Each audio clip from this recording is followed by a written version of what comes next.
Here's news about Korea-US tariffs. 1 week before the U.S. imposes reciprocal tariffs, South Korea and U.S. trade ministers met for 80 minutes of talks but failed to reach an agreement. President Trump openly pressured, saying he would lower tariffs if payments were made, as in the case with Japan. We'll go to Washington now for more details. Kang Young-gu, please share the atmosphere of the ministerial-level negotiations earlier this morning.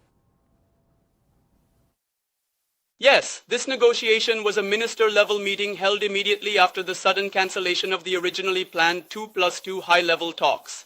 From Korea, Minister Kim Chong-kwan of Trade attended, while U.S. Secretary of Commerce Howard Lutnick represented the United States. For over 80 minutes, they held intense closed-door negotiations, but did not reach a final agreement. A negotiation official stated that although no agreement was reached today, both the Korean and U.S. delegations approached the discussions earnestly. They remained extremely reserved, saying it's very hard to predict whether the negotiations will be fully settled before August 1st. The two nations are poised to engage in further discussions with the U.S. early tomorrow morning, based on Korean time.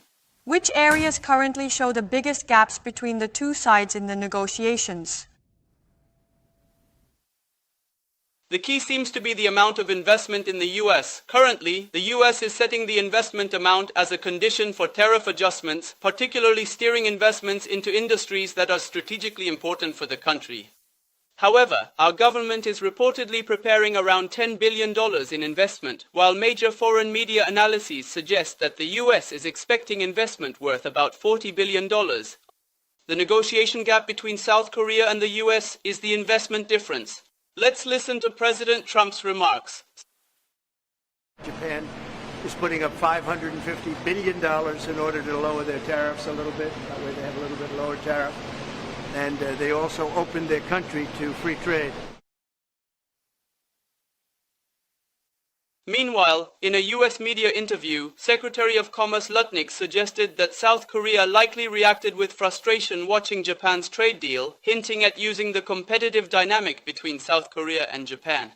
If negotiations fail to make significant progress by August 1st, South Korea will face a 25% high tariff and will need to continue follow-up talks with the U.S. afterward.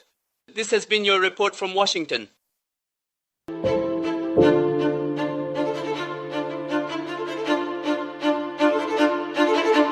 Thank you.